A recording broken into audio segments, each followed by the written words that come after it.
새벽 4시 서울 강남구 119 안전센터의 당직실에서 강민준이 눈을 떴습니다. 형광등 불빛이 차갑게 천장을 비추고 있었어요. 민준은 침낭 위에서 몸을 일으키며 목을 좌우로 돌렸습니다. 10년째 같은 자리에서 근무하는 응급구조사, 그가 구한 생명만 해도 수백 명이 넘었죠. 하지만 5년 전 그날 단 한 사람만은 구하지 못했습니다. 아내 수연이었어요. 민주는 세면대로 걸어가 찬물로 얼굴을 씻었습니다. 거울 속 자신의 얼굴을 보니 눈가에 주름이 깊게 패여 있었어요. 34살, 아직 젊은 나이지만 그의 눈빛은 이미 오래전에 늙어버린 것 같았습니다. 오전 7시 민주는 야간 근무를 마치고 집으로 향했어요. 아파트 현관문을 열자 작은 식탁에서 조카 우진이 혼자 시리얼을 먹고 있었습니다. 9살 아이는 고개도 들지 않은 채 숟가락으로 우유에 젖은 시리얼을 떠먹었어요. 학교 잘 다녀와. 민준이 말했지만 우진은 대답하지 않았습니다. 아이는 가방을 메고 현관으로 향했어요. 신발을 신는 우진의 뒷모습을 바라보던 민주는 무언가 말을 하려다 입을 다물었습니다. 현관문이 닫히는 소리가 집안에 울렸어요. 민주는 한숨을 쉬며 침실로 들어가 샤워를 했습니다. 따뜻한 물줄기가 몸을 적시는 동안 그는 눈을 감았어요. 그 순간 5년 전 그날의 장면이 떠올랐습니다. 불길에 휩싸인 건물, 3층 창문에서 손을 뻗던 수연의 모습이요. 민주는 급히 눈을 떴습니다. 더 이상 그 기억을 떠올리고 싶지 않았어요. 침대에 누워도 잠은 쉽게 오지 않았습니다. 천장을 바라보던 민주는 옆 탁자에 놓인 아내의 사진을 보았어요. 웃고 있는 수연의 얼굴이 액자 속에 갇혀 있었습니다. 민주는 사진을 뒤집어 엎어놓고 이불을 뒤집어 썼어요. 오후 8시 민주는 다시 119 안전센터로 출근했습니다. 선배인 박철민이 커피 자판기 앞에서 그를 기다리고 있었어요. 45살의 철민은 거친 외모와 달리 후배들을 세심하게 챙기는 사람이었습니다. 오늘 야간은 좀 바쁠 것 같아. 주말이라 사고가 많거든. 철민이 커피 한 잔을 민준에게 건넸어요. 민준은 고맙다는 말 대신 고개만 끄덕였습니다. 두 사람은 구급 차량을 점검하며 근무 준비를 마쳤어요. 밤 11시 37분 출동벨이 울렸습니다. 호흡곤란 신고였어요. 민준과 후배 구급대원 김유진이 재빨리 구급차에 올라탔습니다. 사이렌 소리가 밤거리를 가르며 울렸어요. 강남구 한 아파트 단지에 도착한 민주는 들것과 응급 장비를 들고 15층으로 올라갔습니다. 초인종을 누르자 중년 여성이 문을 열었어요. 안에 있어요. 빨리요. 여성의 목소리가 다급했습니다. 안방으로 들어간 민주는 침대에 누워있는 젊은 여성을 발견했어요. 20대 후반으로 보이는 그녀는 가쁜 숨을 몰아쉬고 있었습니다. 민주는 신속하게 산소 포화도를 측정했어요. 85%, 정상보다 많이 낮은 수치였습니다. 산소 마스크 착용하겠습니다. 민준이 차분하게 말하며 환자의 얼굴에 마스크를 씌웠어요. 혈압계를 감고 측정하니 90에 60이었습니다. 맥박은 분당 110회로 빨랐어요. 민준과 유진은 능숙하게 환자를 들것에 옮겼습니다. 엘리베이터를 타고 내려가는 동안 환자는 힘들게 숨을 쉬면서도 민준을 바라보았어요. 그녀는 손을 들어 괜찮다는 듯 엄지를 치켜 세웠습니다. 구급차 안에서 민준은 환자의 상태를 계속 체크했어요. 산소 공급 덕분에 산소 포화도가 조금씩 올라가고 있었습니다. 자주 이런 일이 있으세요? 민준이 물었어요. 환자는 고개를 끄덕였습니다. 그녀의 눈빛에는 이상하게도 두려움보다 평온함이 담겨 있었어요. 민주는 그 눈빛이 묘하게 마음에 걸렸습니다. 구급차는 서울대학교병원 응급실로 환자를 실어 날랐어요. 환자를 인계하고 나오는 민준의 뒷모습이 복도 불빛 속으로 사라졌습니다. 다음 날 오전 10시 민준의 휴대전화에 문자 한 통이 도착했습니다. 우진이 다니는 초등학교에서 온 메시지였어요. 담임교사 면담이 필요하다는 내용이었습니다. 민준은 잠에서 덜 깬 상태로 옷을 주워 입고 학교로 향했어요. 학교 정문을 지나 본관 2층 교무실로 올라갔습니다. 복도에는 아이들의 웃음소리가 가득했어요. 교무실 문을 열자 교감 선생님이 민준을 맞이했습니다. 강우진 학생 보호자시죠? 이쪽으로 앉으세요. 교감은 50대 중반의 여성으로 부드러운 인상이었어요. 민준은 책상 앞 의자에 앉았습니다. 우진이 담임 선생님이 현재 병가 중이십니다. 며칠 전에 갑자기 쓰러지셔서 입원하셨어요. 민준은 고개를 끄덕였어요.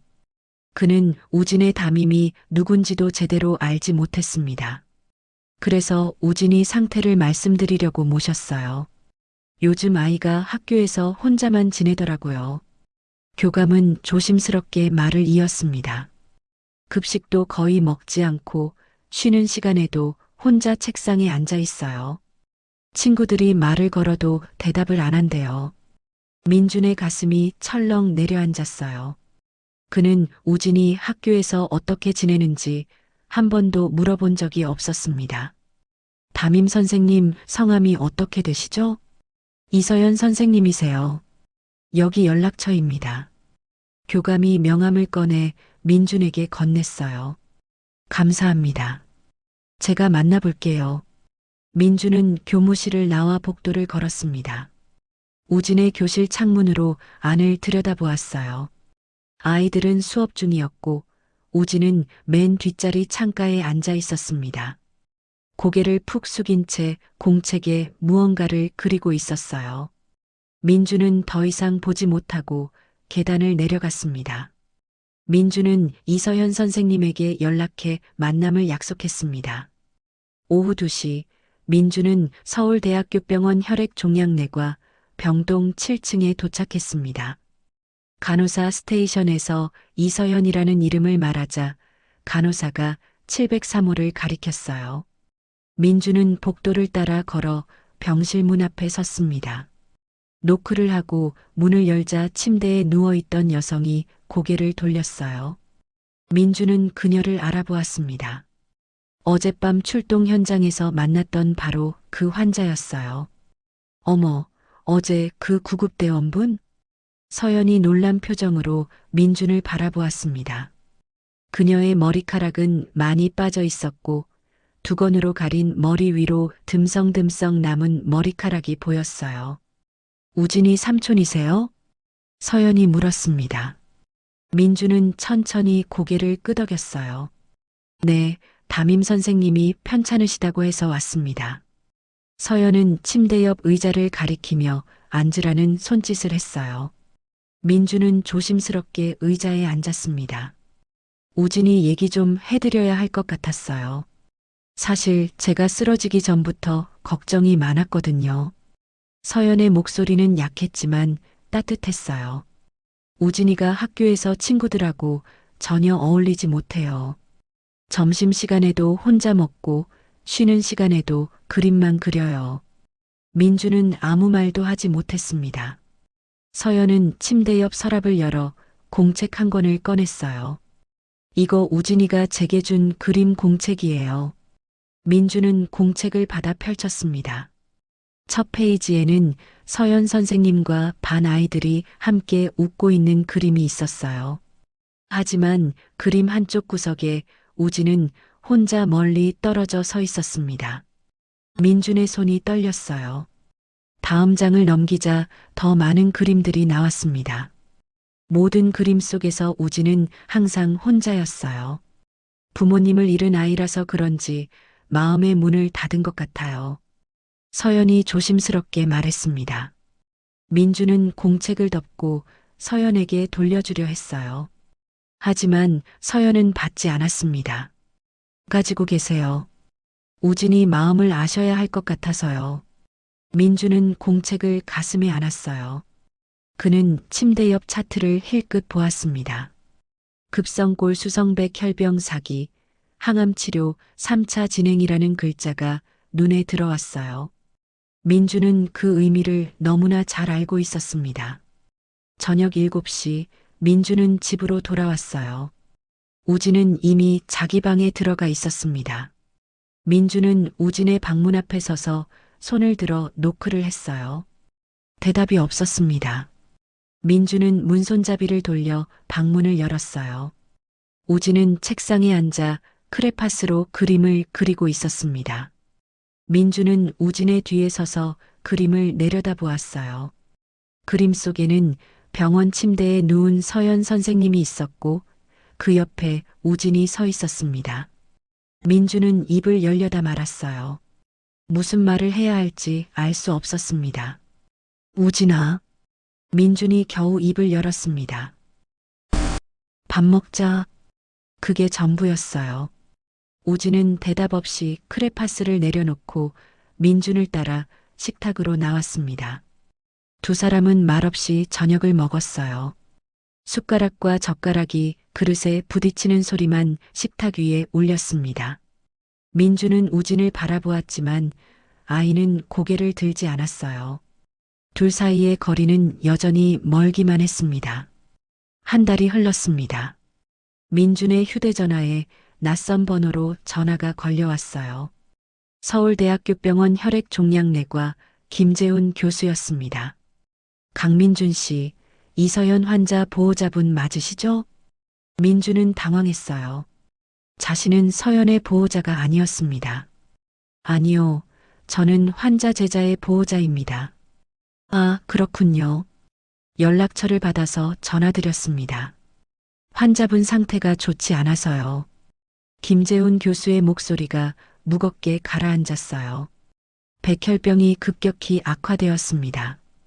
이제 골수이식 외에는 방법이 없어요. 민주는 전화기를 꽉 쥐었습니다. 적합한 기증자는 찾으셨습니까? 그게 아직 찾지 못했습니다. 가족 중에도 맞는 사람이 없어서요. 전화를 끄는 민주는 우진의 방으로 갔어요. 아이는 침대에 누워 천장을 바라보고 있었습니다. 우진아, 병원 가자. 선생님 만나러. 우진이 벌떡 일어났어요. 아이의 눈빛에 생기가 돌았습니다. 두 사람은 서둘러 병원으로 향했어요. 오후 3시 민준과 우진은 703호 병실 문을 열었습니다. 서연은 침대에 기대 앉아 창밖을 바라보고 있었어요. 우진이 들어서자 서연은 환하게 웃으며 손을 흔들었습니다. 우진아, 왔구나. 우진은 가방에서 종이 한 장을 꺼냈어요. 집에서 그려온 그림이었습니다. 그림 속에는 건강해진 서연 선생님이 교실에서 아이들과 함께 웃고 있었어요. 선생님, 이거 드리려고 그렸어요. 서연은 그림을 받아들고 한참 바라보았습니다. 눈가에 눈물이 맺혔어요. 고마워, 우진아. 선생님이 정말. 그 순간 서연의 코에서 피가 흘러내렸습니다. 붉은 핏방울이 하얀 이불 위로 똑똑 떨어졌어요. 민주는 재빨리 비상벨을 눌렀습니다. 간호사들이 급히 달려왔고 의료진이 응급처치에 들어갔어요. 우진은 복도로 밀려나왔습니다. 아이는 벽에 등을 기대고 주저앉았어요. 작은 어깨가 들썩이기 시작했습니다. 우진은 처음으로 민준 앞에서 소리내어 울었어요. 삼촌, 선생님이. 아이의 목소리가 떨렸습니다. 민준은 우진을 안으려고 손을 뻗었어요. 하지만 그의 손이 떨려서 제대로 움직이지 않았습니다. 5년 전 그날이 떠올랐어요. 불길 속에서 죽어가던 아내 수연의 모습이었습니다. 민주는 그때도 이렇게 무력했어요. 아무것도 할 수 없었던 자신이 너무나 한심했습니다. 민주는 벽에 등을 기댄 채 고개를 떨구었어요. 30분 후 응급처치가 끝났습니다. 김재훈 교수가 복도로 나와 민준을 불렀어요. 보호자분, 잠시 상담실로 오시죠. 민주는 우진을 병실 앞 의자에 앉혀두고 교수를 따라갔습니다. 상담실 책상을 사이에 두고 마주 앉았어요. 환자분 상태가 매우 위중합니다. 김재훈 교수가 차트를 펼쳐 보이며 설명했습니다. 골수이식을 하지 않으면 더 이상 방법이 없습니다. 민주는 주먹을 꽉 쥐었어요.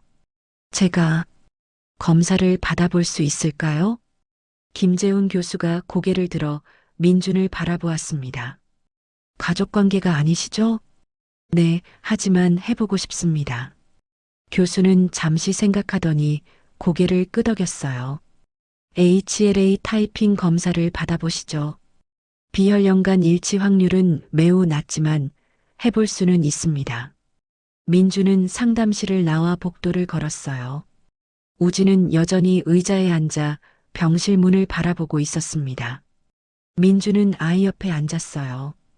우진이 민준의 손을 잡았습니다. 작고 따뜻한 손이었어요. 삼촌, 선생님 괜찮아지시는 거죠? 우진이 물었습니다. 민주는 대답할 수 없었어요.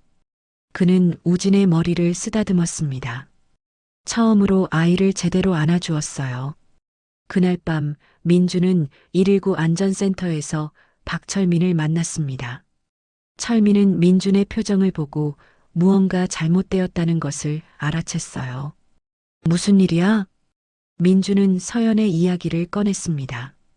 철민은 조용히 듣고 있다가 민준의 어깨를 두드렸어요. 골수 기증 검사라도 받아봐. 그냥 있는 것보다는 낫잖아. 일치할 확률이 얼마나 되겠어요. 해봐야 아는 거지. 넌 항상 그랬잖아. 포기하지 않고 끝까지 해보는 사람. 철민의 말이 민준의 가슴에 박혔습니다. 민준은 고개를 끄덕였어요. 다음 날 오전 민준은 병원 체열실로 갔습니다. 간호사가 주사기로 혈액을 채취했어요. 붉은 피가 투명한 튜브 안으로 천천히 차올랐습니다. 검사 결과는 일주일 정도 걸립니다. 간호사가 말했어요. 민주는 체열실을 나와 서연의 병실로 갔습니다. 서연은 잠들어 있었어요.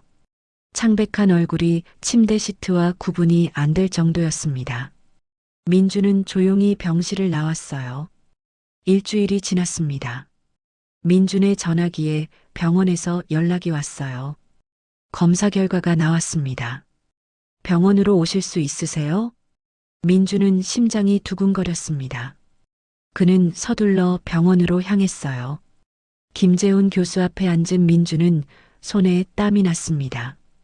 교수가 서류를 펼쳐 보였어요. 믿기 어렵습니다만 HLA가 10대 10으로 완벽하게 일치합니다. 민준의 눈이 커졌어요. 10대 10이요? 네, 비혈연관 완벽 일치 확률은 기적과도 같은 일이에요. 김재훈 교수도 놀라움을 감추지 못했습니다. 민주는 서류를 내려다보았어요. 자신과 서연의 HLA 수치가 나란히 적혀 있었습니다. 모든 항목이 일치했어요. 민준의 눈에서 눈물이 흘러내렸습니다. 이번엔 구할 수 있을지도 몰랐어요. 5년 전과는 다를 수 있었습니다. 민주는 김재훈 교수의 진료실에서 나와 복도를 걸었습니다. 다리가 후들거렸지만 발걸음은 빨랐어요. 703호 병실 문을 열자 서연이 침대에 기대 앉아 있었습니다. 창밖을 바라보던 서연이 고개를 돌렸어요. 민준 씨, 무슨 일이세요? 민주는 침대 옆 의자에 앉았습니다. 한참을 말없이 앉아 있다가 입을 열었어요. 검사 결과가 나왔습니다. 제 골수가 맞습니다. 서연의 눈이 커졌어요. 그녀는 고개를 저었습니다. 안 돼요. 서연의 목소리가 떨렸어요. 민준 씨는 우진이한테 필요한 사람이잖아요. 만약 기증하시다가 무슨 일이라도 생기면 아무 일도 안 생깁니다. 민준이 서연의 말을 끊었어요. 저는 괜찮습니다. 제발 받아주세요. 서연은 고개를 저으며 눈물을 흘렸습니다. 민주는 더 이상 말하지 않고 병실을 나왔어요. 다음 날 방과 후 우진이 혼자 병원을 찾아왔습니다. 아이는 학교 가방을 맨 채 서연의 병실 문을 열었어요. 서연은 우진을 보고 놀란 표정을 지었습니다. 우진아, 혼자 왔어? 우진은 고개를 끄덕이고 침대 옆으로 다가갔어요. 아이는 서연의 손을 꼭 잡았습니다. 선생님, 삼촌이 선생님 살릴 수 있대요. 서연의 눈에 다시 눈물이 고였어요. 우진아, 그건 선생님이 없으면 저도 싫어요. 우진의 목소리가 떨렸습니다. 선생님 없으면 학교도 가기 싫고 아무것도 하기 싫어요. 삼촌, 선생님 꼭 살려주세요. 평소 말이 없던 우진이 이렇게 긴 문장을 말한 것은 처음이었어요. 서연은 우진을 끌어안았습니다. 두 사람은 한참을 그렇게 안고 있었어요. 저녁 7시 민준이 병실로 들어왔습니다. 서연은 눈이 빨갛게 충혈된 상태였어요. 우진은 침대 옆 의자에 앉아 숙제를 하고 있었습니다. 민준 씨, 서연이 작은 목소리로 불렀어요. 받아드리겠습니다. 제발 무사히 돌아와 주세요. 민준은 고개를 끄덕였습니다. 우진이 고개를 들어 민준을 바라보았어요. 아이의 눈에 희망이 담겨 있었습니다. 일주일 후 민준은 본격적인 사전 건강 검진을 받기 시작했습니다. 혈액 검사, 소변 검사, 심전도, 흉부 엑스레이까지 모든 검사를 통과했어요. 김재훈 교수는 민준에게 주의사항을 전달했습니다. 앞으로 3주간 철저히 관리하셔야 합니다. 금주, 금연은 필수고요. 민준은 교수의 말을 하나하나 메모했어요. 고단백 식단을 유지하시고 충분한 수면을 취하세요. 감염에 주의하시고요. 민준은 그날부터 생활 패턴을 완전히 바꿨습니다. 매일 아침 계란과 닭가슴살을 먹었어요. 저녁에는 생선과 채소를 챙겨 먹었습니다. 10년간 끊지 못했던 담배도 쓰레기통에 버렸어요. 안전센터에서 박철민이 민준을 놀렸습니다. 야, 너 이렇게 자기 관리하는 거 처음 본다. 철민이 웃으며 민준의 어깨를 두드렸어요. 나 대신 당직 설 사람 있어? 수술 전까지 근무 못할 것 같아. 걱정 마. 내가 다 알아서 할게. 철민은 엄지손가락을 치켜 세웠습니다. 후배 김유진도 민준의 근무를 대신 서겠다고 나섰어요. 안전센터 동료들은 단체 채팅방에 응원 메시지를 올렸습니다. 민준이 형, 파이팅! 무사히 수술 잘 마치고 오세요. 형님 멋있습니다. 민준은 휴대전화를 보며 미소 지었어요. 오랜만에 짓는 웃음이었습니다. 2주가 지났습니다. 서연은 골수 이식을 위한 전처치 항암 치료를 시작했어요. 고강도 항암제가 그녀의 몸속으로 들어갔습니다. 백혈병 세포를 최대한 제거하기 위한 과정이었어요. 서연은 극심한 구토와 탈모에 시달렸습니다. 하지만 한 번도 약한 모습을 보이지 않았어요. 민준과 우진은 매일 저녁 병원을 찾았습니다. 우진은 서연에게 학교에서 있었던 일을 이야기했어요. 선생님, 오늘 미술 시간에 1등 했어요. 정말? 우리 우진이 대단한데? 서연이 힘겹게 웃으며 우진의 머리를 쓰다듬었습니다. 선생님 퇴원하시면 어디 가고 싶으세요? 민준이 물었어요. 바다요. 바다가 보고 싶어요. 파도 소리 듣고 싶고, 그럼 퇴원하면 바다 가요. 셋이서 우진이 말했습니다. 서연은 눈을 감고 고개를 끄덕였어요. 창밖으로 석양이 지고 있었습니다. 수술 날짜가 확정되었어요. 11월 15일 이틀 후였습니다. 민주는 마지막 혈액 검사를 받았어요. 모든 수치가 정상이었습니다. 수술 전날 밤 민주는 우진과 함께 서연의 병실을 찾았습니다. 서연은 전처치 항암 치료를 모두 마친 상태였어요. 머리카락은 거의 다 빠졌고 몸무게도 많이 줄었습니다. 하지만 그녀의 눈빛만은 여전히 맑았어요. 세 사람은 병실 침대 주변에 둘러앉았습니다. 아무도 말을 하지 않았어요. 우진이 먼저 서연의 손을 잡았습니다. 민준도 서연의 다른 손을 잡았어요. 서연은 두 사람의 손을 꼭 쥐었습니다. 작은 병실 안에 따뜻한 온기가 돌았어요. 창밖으로 서울의 야경이 반짝이고 있었습니다. 내일이면 모든 것이 달라질 거예요. 세 사람 모두 그것을 알고 있었습니다. 11월 12일 새벽 민주는 잠에서 깨어났습니다. 온몸이 뜨겁게 달아올랐어요. 이마에 손을 대보니 열기가 느껴졌습니다. 민주는 침대에서 일어나 화장실로 비틀거리며 걸어갔어요. 거울 속 자신의 얼굴은 붉게 상기되어 있었습니다. 체온계를 입에 물었어요. 삐소리와 함께 숫자가 나타났습니다. 38.7도였어요. 민준의 얼굴이 굳었습니다. 기침이 나오기 시작했어요. 목구멍이 따갑고 가래가 끓는 소리가 들렸습니다. 민준은 옷을 주워 입고 우진의 방문을 조심스럽게 열었어요. 아이는 깊은 잠에 빠져 있었습니다. 민준은 쪽지를 하나 남기고 집을 나섰어요. 새벽 4시 서울대학교병원 응급실에 도착했습니다.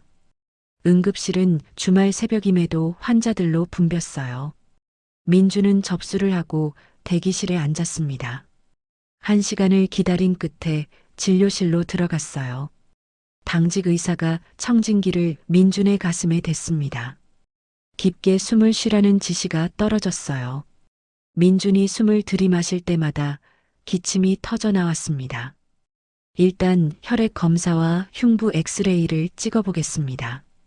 검사 결과가 나오기까지 또 1시간이 걸렸어요. 당직 의사가 검사 결과지를 들고 돌아왔습니다. 급성 기관지염입니다. 백혈구 수치도 많이 높고요. 민준의 심장이 철렁 내려앉았어요. 3일 후에 골수 기증 수술이 예정되어 있습니다. 지금 상태로는 불가능합니다. 감염 위험이 너무 높아요.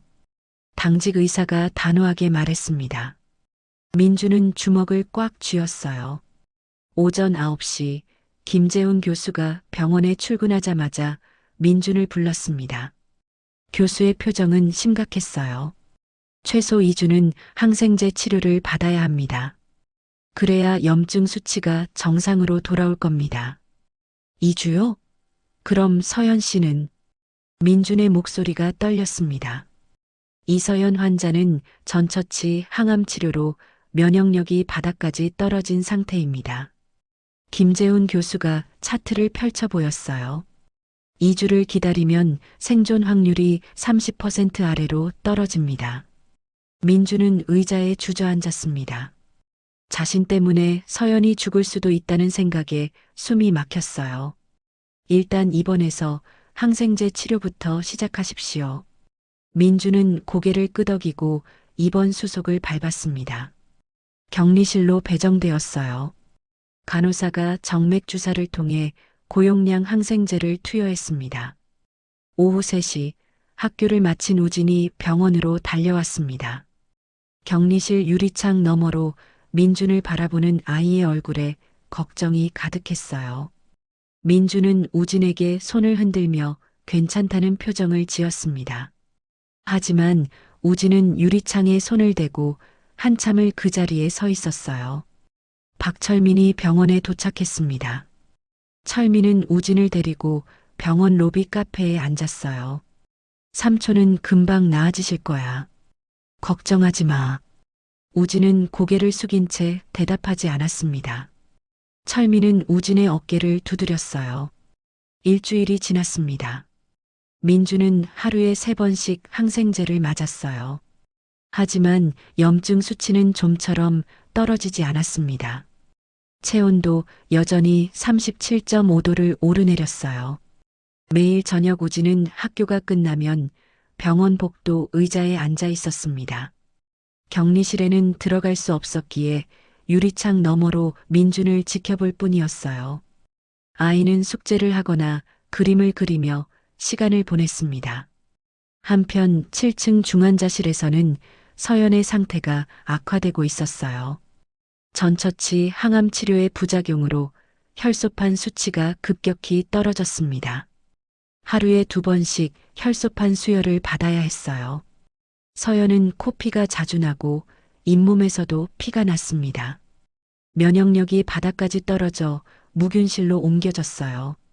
11월 18일 김재훈 교수가 민준의 격리실로 찾아왔습니다. 교수의 표정이 어느 때보다 심각했어요. 이서연 환자가 더 이상 버티기 어렵습니다. 민준은 침대에서 몸을 일으켰습니다. 제 상태는 어떻습니까?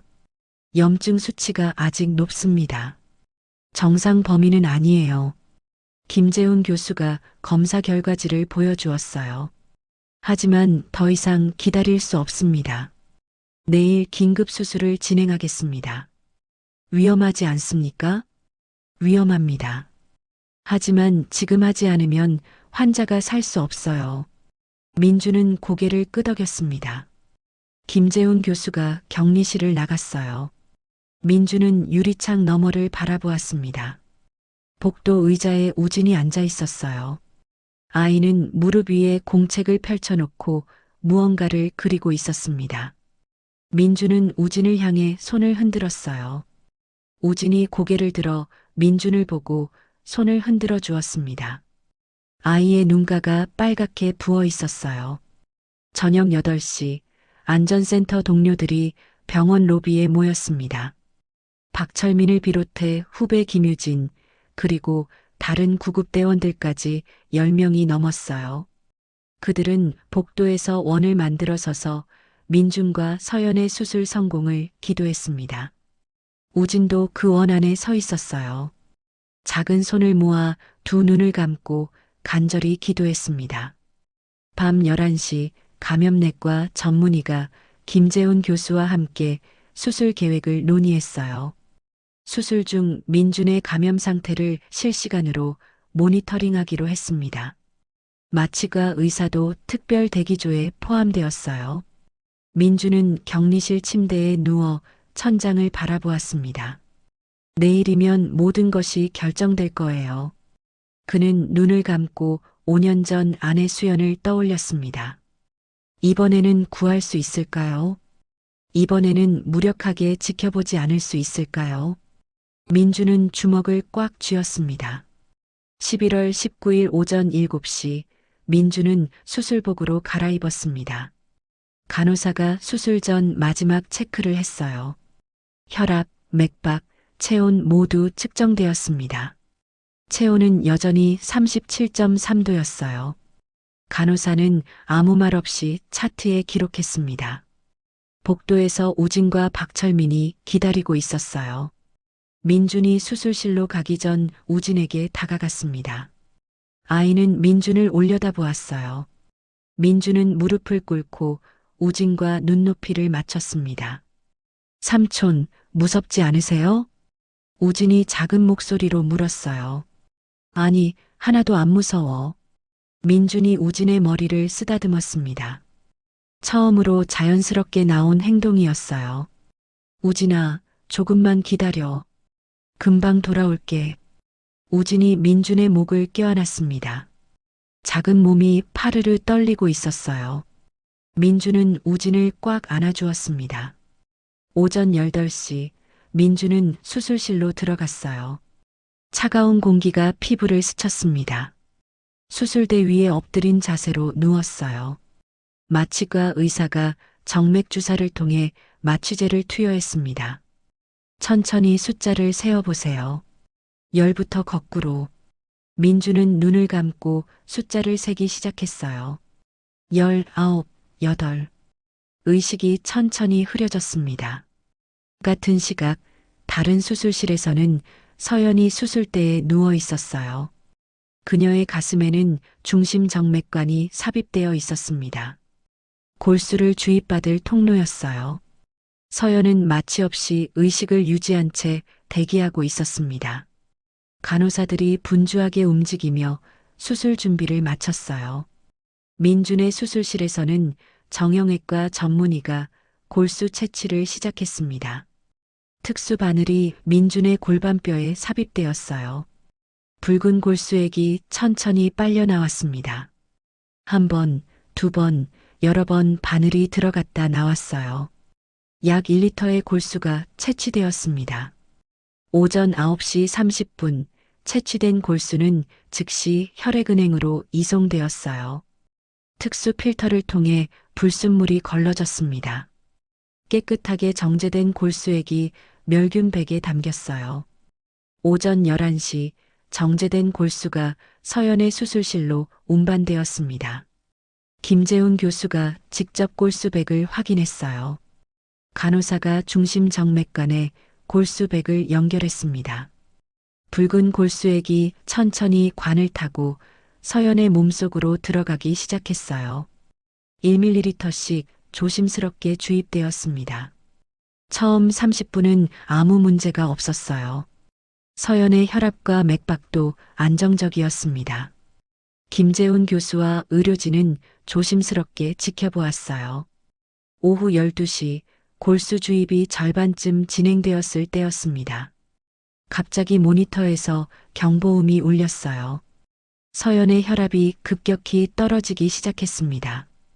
90에서 60이던 혈압이 순식간에 70에 40으로 떨어졌어요. 심박수도 불규칙해졌습니다. 급성 수혈 반응입니다. 간호사가 외쳤어요. 김재훈 교수가 즉시 골수 주입을 중단시켰습니다. 스테로이드 100mg 정맥 투여, 승합제 준비. 의료진이 긴급 약물을 투여했어요. 하지만 서연의 혈압은 계속 떨어졌습니다. 60에 30까지 내려갔어요. 심전도 모니터의 선이 불규칙하게 튀었습니다. 에피네프린 준비. 마취가 의사가 응급 약물을 준비했어요. 김재훈 교수의 이마에 땀이 맺혔습니다. 복도에서 대기하던 우진은 수술 시간이 예상보다 길어지자 불안해하기 시작했어요. 박철민이 아이의 손을 잡아주었습니다. 괜찮아. 수술이 잘 되고 있는 거야. 하지만 철민의 목소리도 떨리고 있었어요. 수술실 안에서는 30분간 치열한 응급처치가 이어졌습니다. 고용량 스테로이드와 승합제가 계속 투여되었어요. 서연의 혈압이 조금씩 오르기 시작했습니다. 70에 40, 80에 50, 90에 60.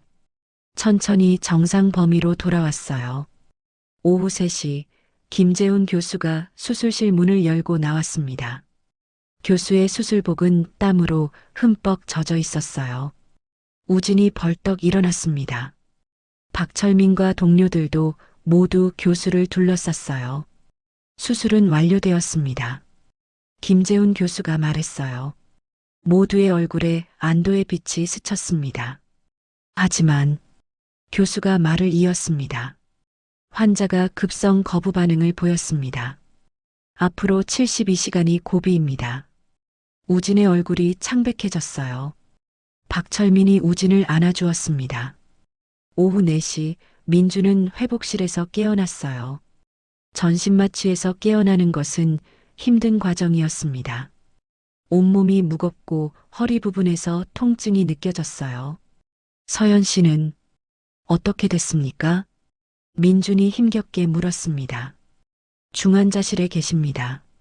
면회는 아직 제한됩니다. 간호사가 조심스럽게 대답했어요. 민준은 천장을 바라보며 눈을 감았습니다. 주먹을 꽉 쥐었어요.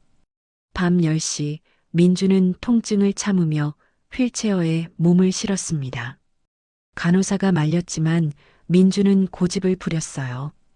복도를 따라 중환자실로 향했습니다. 유리창 너머로 서연이 보였어요. 그녀는 인공호흡기를 착용한 채 의식 없이 누워 있었습니다. 온몸에 여러 개의 관이 연결되어 있었어요. 민주는 유리창에 손을 댔습니다.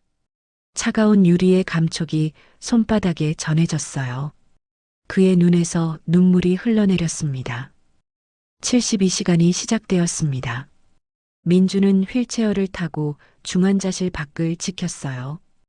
허리에 통증이 심했지만 병실로 돌아가지 않았습니다. 우진도 학교를 마치면 곧장 병원으로 달려와 민준 옆에 앉았어요. 두 사람은 말없이 유리창 너머 서연을 바라보았습니다. 11월 20일 오전 서연의 혈압이 다시 불안정해졌어요. 모니터에 경보음이 울렸습니다. 의료진이 급히 병실로 들어갔어요. 민준과 우진은 유리창에 얼굴을 바짝 붙였습니다.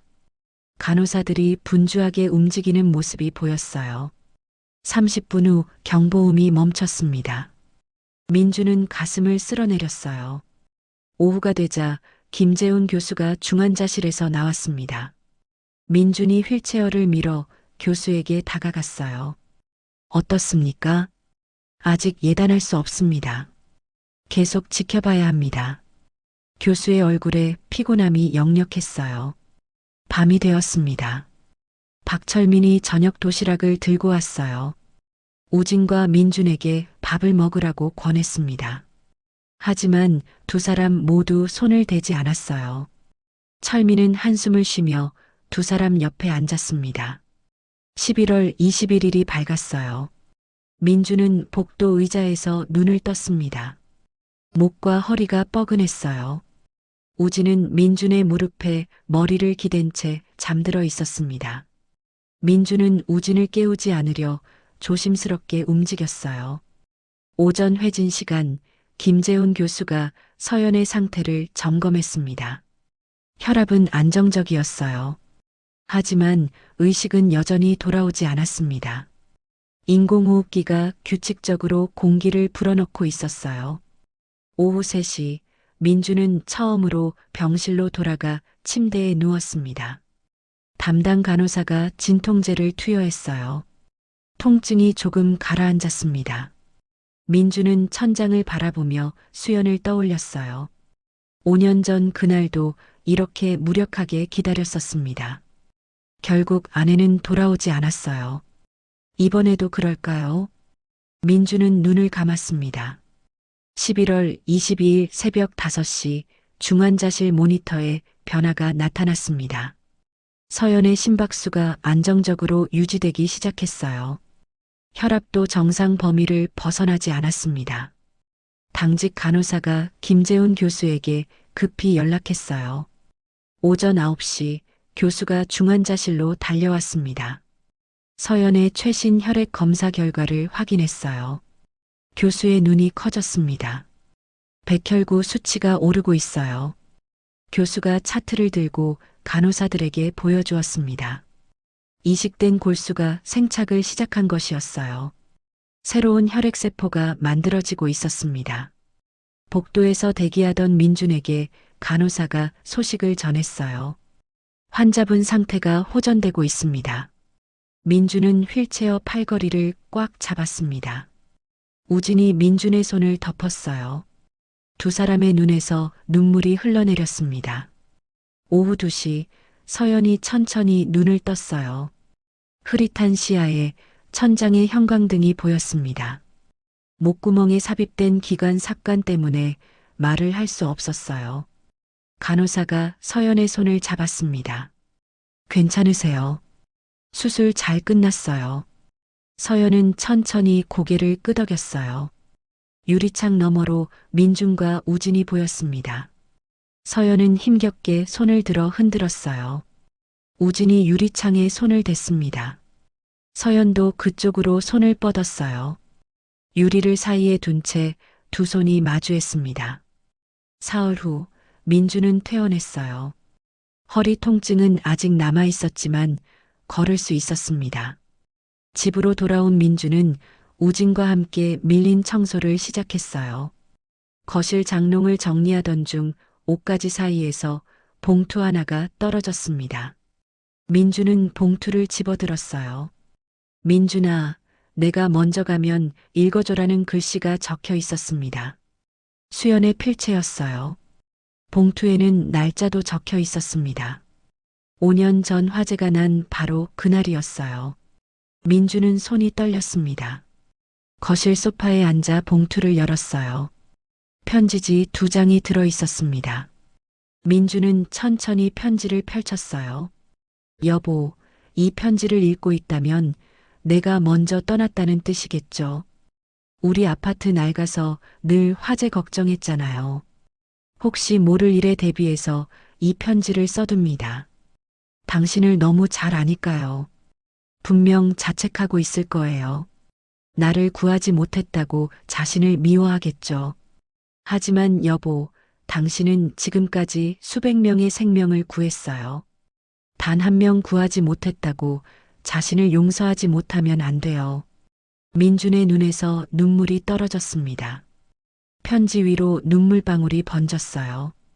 우진이를 잘 보살펴 주세요. 그 아이에게 당신이 전부예요. 그리고 제발 다시 사랑하세요. 다시 웃으세요. 당신이 행복해지는 것, 그게 제 마지막 소원입니다. 사랑해요, 여보. 항상 당신 곁에 있을게요. 민주는 편지를 가슴에 안고 소리내어 울었습니다. 5년간 억눌렀던 감정이 터져나왔어요. 박철민이 마침 집을 방문했다가 우는 민준을 발견했습니다. 철민은 아무 말 없이 민준의 어깨를 감싸 안았어요. 다음 날 민준은 병원에서 서연을 만났습니다. 서연은 일반 병실로 옮겨진 상태였어요. 민준은 서연에게 편지 이야기를 꺼냈습니다. 아내가 편지를 남겼더군요. 5년 전에. 서연은 조용히 민준의 이야기를 들었어요. 다시 사랑하라고 했습니다. 행복해지라고요. 민준의 목소리가 떨렸습니다.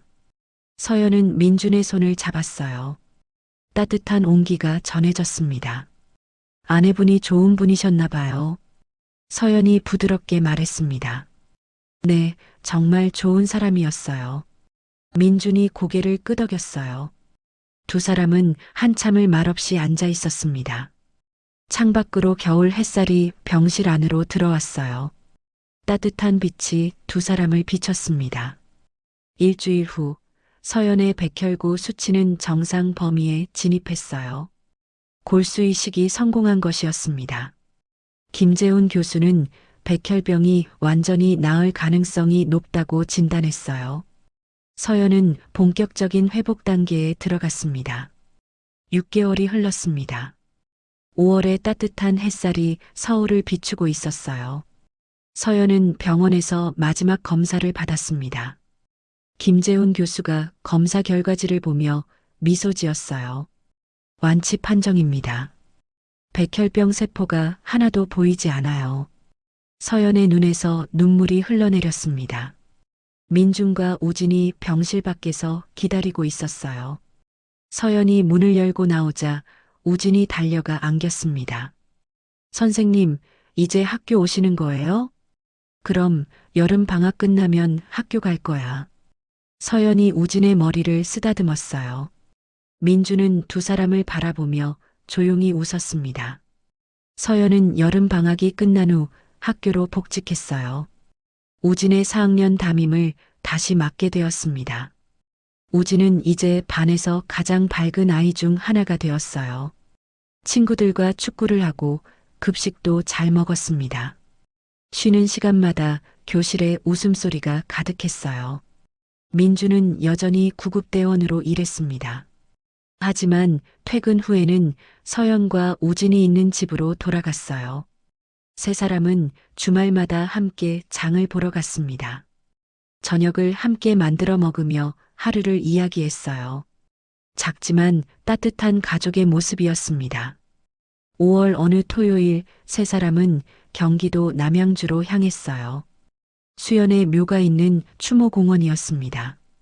민주는 꽃다발을 들고 묘 앞에 무릎을 꿇었어요. 서연과 우진도 그 옆에 앉았습니다. 수연아, 나왔어. 그동안 많은 일들이 있었네. 민준이 조용히 말을 시작했습니다. 내 편지 덕분에 다시 살아갈 용기를 얻었어. 우진이도 이제 잘 웃고, 그리고 이 사람을 만났어. 서연이 묘 앞에 꽃을 놓으며 고개를 숙였어요.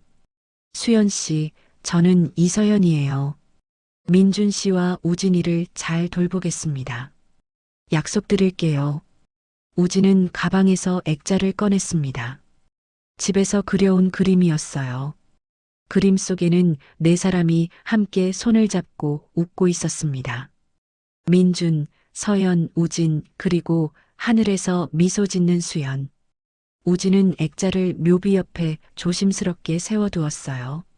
이모, 저희 행복하게 잘 살게요. 우진이 묘비에 손을 얹으며 말했습니다.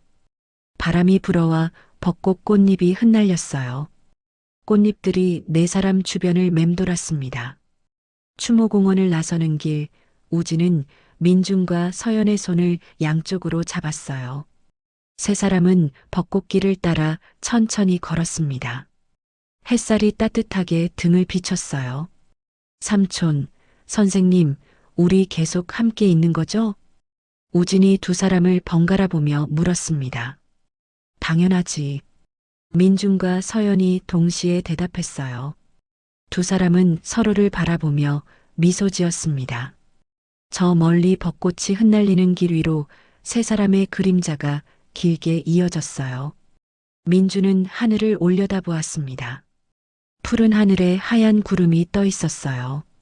어디선가 수연이 미소 짓고 있을 것 같았습니다. 새로운 시작이었어요. 그리고 영원히 이어질 사랑의 이야기였습니다.